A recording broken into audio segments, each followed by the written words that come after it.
चलिए अब बात करते हैं मार्केट के थोड़ी सी लॉन्ग टर्म टेक्सचर की। वाइट ओक कैपिटल एएमसी के सीईओ आशीष सोमैया हमारे साथ जुड़े हैं। Ashish ji, good afternoon, seasons greetings. बताइए कि इस साल मार्केट में जो पेन रहा पिछले साल, क्या उससे उबरने में थोड़ा सा कुछ साइंस दिख रहे हैं उसके? क्या अगला साल इक्विटी इन्वेस्टर्स के लिए अच्छा होगा?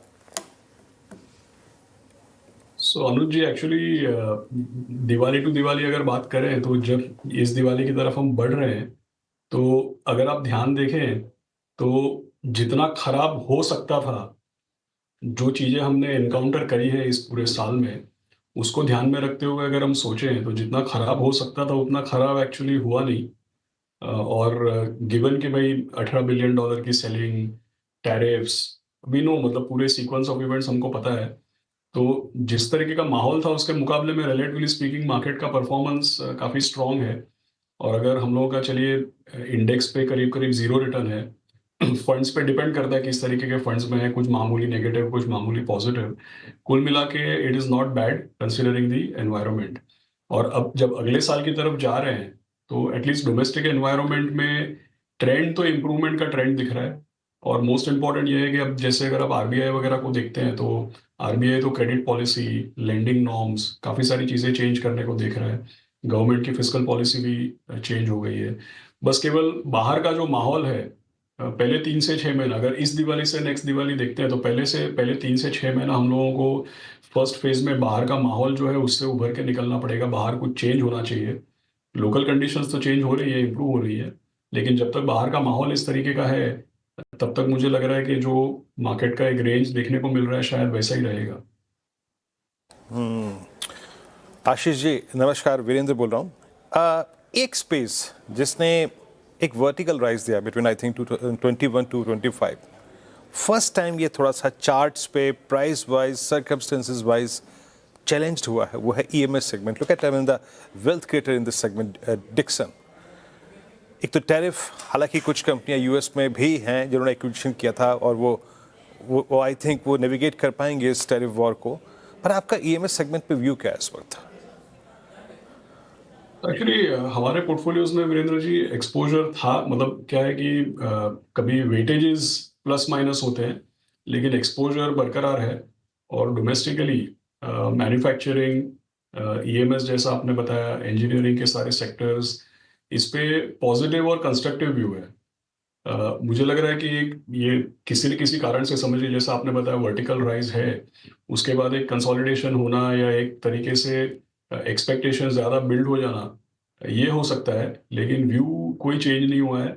और मुझे ऐसा लग रहा है कि लॉन्गर टर्म पर्सपेक्टिव से पोर्टफोलियोज में रहेगा ही, और मौका आने पे शायद एक्सपोजर्स बढ़ेंगे भी। ओके आशीष जी, गुड आफ्टरनून। श्रेया बात कर रहे हो। अब से कुछ दिनों में धनतेरस है, फिर दिवाली है और गोल्ड एंड सिल्वर आसमान छू रहे हैं सर। उससे भी मुझे लग रहा है अब ब्रह्मांड में जा रहे हैं, अब तो आसमान को भी चीर कर। क्या लग रहा है कमोडिटीज़ को लेकर, प्रेशियस मेटल्स को लेकर आपको? अभी आपका टेक क्या है? साथ ही जिन्होंने रैली मिस की वो क्या करे? क्या आगे चलकर भी आप, पिछली दिवाली भी हम ये डिस्कस कर रहे थे, रिकॉर्ड स्तरों पर थे उस वक्त, इस दिवाली भी, क्या नेक्स्ट दिवाली भी हम यही बात कर रहे होंगे? नहीं श्रेया जी, मेरा ऐसा मानना है कि नेक्स्ट दिवाली हम लोग इक्विटी की बात कर रहे होंगे। जैसा मैंने अनुज जी को भी बताया कि इस यहाँ से लेकर अगली दिवाली तक 2 फेज में अगर डिवाइड करते हैं, पहले 3-6 महीने इस तरीके का माहौल रहेगा, क्योंकि देखिए अल्टीमेटली कहीं ना कहीं पे यूएस की ये जो एआई को लेकर के बड़ी मूव है, यूएस की इकोनॉमी है, ये पूरा टैरिफ का मामला है, आने वाले 3-6 महीने में समझिए यूएस का करेक्शन, थोड़ा यूएस इकोनॉमी का कूलिंग ऑफ, क्योंकि ये बहुत ही ज़्यादा, आपने भी, हम सब सेम इन्फॉर्मेशन और रिसर्च पढ़ते भी हैं कि भाई बहुत ज़्यादा एआई को लेकर के एक तरफा मूवमेंट हो गई है, तो कहीं ना कहीं पे उसको कंसोलिडेट होना है। और आने वाले थोड़े समय में मुझे ऐसा लगता है कि जब यूएस की मार्केट और यूएस की इकोनॉमी में कुछ फेरबदल दिखेगा हमको, और ये टैरिफ वाला मामला थोड़ा जब ठंडा होगा, तो अल्टीमेटली पैसा मुझे ऐसा लगता है इमर्जिंग मार्केट्स की तरफ आता हुआ दिखेगा। तो अगली दिवाली तो मुझे ऐसा लग रहा है कि हम लोग इक्विटी के बारे में ही बात कर रहे होंगे। गोल्ड सिल्वर को लेकर के जैसा आपने बताया कि भाई कई लोगों की रैली मिस हो गई है, तो आई थिंक दैट उसको अभी चेज नहीं करना चाहिए। मैं जानता हूं कि जो मैं बोल रहा हूं वो करना बहुत मुश्किल है, लेकिन अब चेज करने का कोई मतलब नहीं है। क्योंकि देखिए क्या होता है कि एक मोमेंटम को देख करके हम हमेशा लोगों को बोलते हैं कि आपको एसेट एलोकेशन को ध्यान में रखना चाहिए। अगर आप इक्विटी इन्वेस्टर हैं तो लंबे अरसे में इक्विटी सब चीज़ को आउट परफॉर्म करेगी, उसमें कोई दो राय नहीं है। लेकिन अगर पिछले 1 साल में इक्विटी में रिटर्न नहीं बना, ओहो देखो गोल्ड कितना चल गया, ये सब चीज़ें देख करके आपको तकलीफ हो रही है, दुविधा हो रही है, तो आप 100% कन्विंस्ड इक्विटी इन्वेस्टर नहीं है, तब आपको एसेट एलोकेशन करने की ज़रूरत है। और एसेट एलोकेशन करने की अगर ज़रूरत है, तो मैं मानता हूँ कि पोर्टफोलियो में गोल्ड होना चाहिए था। लेकिन अब ये सब रियलाइज़ करके आप ओवरनाइट अपना पोर्टफोलियो भी चेंज नहीं कर सकते हो। अब अगर एसेट एलोकेशन चेंज करना है, तो भी वो भी आपको धीमे-धीमे अगले 1-2 साल में करना पड़ेगा कि भाई चलो, अगली बार ऐसा कुछ होगा तो हम मिस आउट नहीं करेंगे। तो अभी चेज़ करने का मुझे तो नहीं लगता है चेज़ करने का कोई मतलब है। आने वाले 2-3 महीने जब तक ये US economy, geopolitics, US tariffs, ये सब चीज़ें जब तक अनसर्टेनिटी बना रही है, तब तक हाइलाइट्स में और सुर्खियों में रहेगा। लेकिन अल्टीमेटली जैसा मैंने बताया, 1 साल बाद हम अगर फिर से मिलेंगे, तो इक्विटी का ही गुणगान हो रहा होगा। ओके बिल्कुल इक्विटी का ही गुणगान हो तो हमारे लिए काफ़ी अच्छा रहेगा। अच्छा ये आशीष जी, एक सेक्टर जिसने लीड ली है लगातार वो है टू व्हीलर्स। मैं ऑटोज़ भी नहीं बोल रहा हूँ क्योंकि ऑटोज़ में भी बहुत बड़ी एक क्लास होती है, लेकिन टू व्हीलर स्टॉक्स चाहे हीरो देख लें जिसने शानदार लीड लिया, टीवीएस, आइशर मोटर्स, हार्डली कोई दिन होता है जिसमें ये स्टॉक रेड में बंद होते हैं। मतलब अगर रेड में आते भी हैं तो उसमें तुरंत बाइंग आ जाती है। क्या स्ट्रीट बहुत ज़्यादा इस समय ओवरवेट हो गया है इन स्टॉक्स में? 3-3 महीने में on an average two wheeler stocks 25% ऊपर हैं। आपकी स्क्रीन पर शायद दिखाई भी दे रहे हो। ऐसे में बताइए क्या व्यू रहेगा टू व्हीलर स्टॉक्स पर? अनुज जी, आई थिंक ये पूरा अगर आप देखें तो एक कंज्यूमर डिस्क्रेशनरी या पेंट अप डिमांड या जो भी चेंजेस की वजह से दिख रहा है, बिकॉज टैक्स कट्स है, जीएसटी है, इसके बाद से ये 8th पे कमीशन की भी बात हो रही है, और कहीं ना कहीं पे एक डिमांड रिकवरी की बात हो रही है। सो मुझे ऐसा लग रहा है कि ऑटोमोबाइल्स एंड स्पेसिफिकली जैसे आपने बताया टू व्हीलर्स में एक कंटिन्यूअस मोमेंटम दिख रहा है, और ऐसा इमीडिएटली कोई नेगेटिव चेंज होने का कोई कारण नहीं दिख रहा है। सो मुझे ऐसा लग रहा है कि ये फिलहाल जो ऑटो में और स्पेसिफिकली टू व्हीलर्स में जो तेजी है, आने वाले थोड़े समय एटलीस्ट नेक्स्ट 3 मंथ्स 6 मंथ्स दिखेगा, बिकॉज ट्रिगर्स काफ़ी सारे देखने को मिल सकते हैं। अच्छा आशीष जी, एक और चीज़ जिस पे बात करना चाहूँगा, again I mean GST cut का फ़ायदा एक इंडस्ट्री को और मिला, वो है इंश्योरेंस स्पेस, और वो एक बड़ा अतिरिक्त भार था, है ना। कोई भी हम पॉलिसी लेते थे उसमें वो जो जीएसटी का कॉलम था उसको देख के चुभन तो होती थी थोड़ी सी। और एक और बात है कि इन्होंने अपने डिस्ट्रीब्यूटर्स के मार्जिन्स भी कम किए, जो मार्जिन्स पे करते थे ये लोग, कमीशंस पे करते थे। आपका इंश्योरेंस स्पेस पे क्या व्यू है? क्योंकि मोस्ट स्पेशली आई थिंक 23 से 25 के बीच में इस स्पेस ने पैसा बना के दिया है। अभी इंश्योरेंस पे अपने आप को कितना डिप्लॉय करना चाहिए, कितना एक्सपोजर रखना चाहिए? नहीं वीरेंद्र जी, हम लोगों का तो अक्रॉस द बोर्ड इंश्योरेंस में एक्सपोजर है एक्चुअली, और पॉजिटिव है।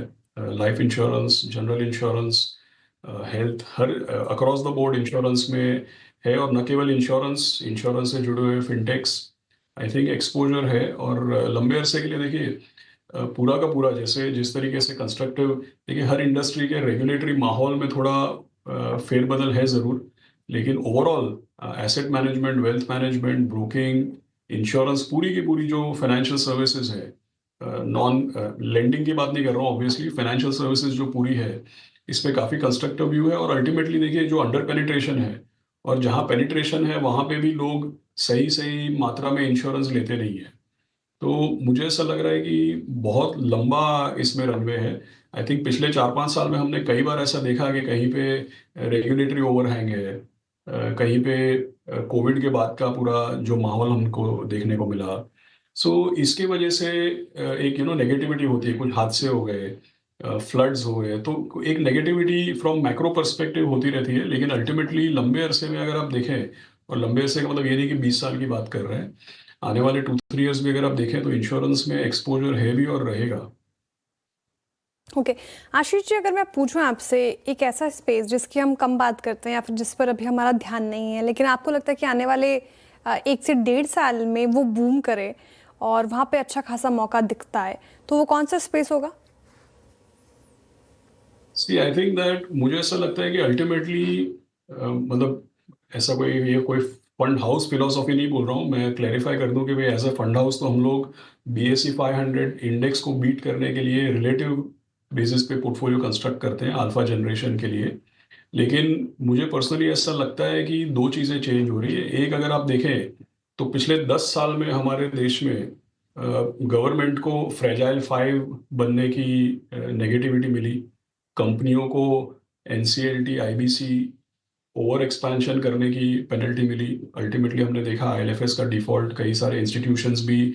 तो फाइनेंस बैंकिंग को, सो गवर्नमेंट, कंपनियां और लेंडर्स, इंस्टीट्यूशंस, सबको पिछले 10 साल में, क्योंकि 2010-12 तक भारी एक्सपेंशन हुई, तो उसके बाद 2012 से लेकर 2020 और कोविड तक ये पूरा कंसोलिडेशन, क्लीन अप और काफ़ी मार पड़ा। तो क्या है कि एक तरीके से इंस्टीट्यूशंस, कंपनियां, कुछ बड़े कॉरपोरेट्स या बड़े कॉन्ग्लोमरेट्स को छोड़ के कंपनियां हैं, बैंकें हैं, गवर्नमेंट है, ये पूरा ही बहुत ही कंजर्वेटिव और एक रिकॉइल मोड में देखने को मिला। लेकिन अब अगर आप देखें तो आरबीआई की तरफ से एक्सटर्नल कमर्शियल बोरोइंग्स को लिबरलाइज करना, बैंकों के कैपिटल के रिस्क वेटेजेस को रिव्यू करना, क्रेडिट को बढ़ावा देना, तो मुझे ऐसा लग रहा है, ऐसा हो सकता है कि आने वाले थोड़े समय में फिर से हम एक एक्सपेंशनरी मूवमेंट देख सकते हैं।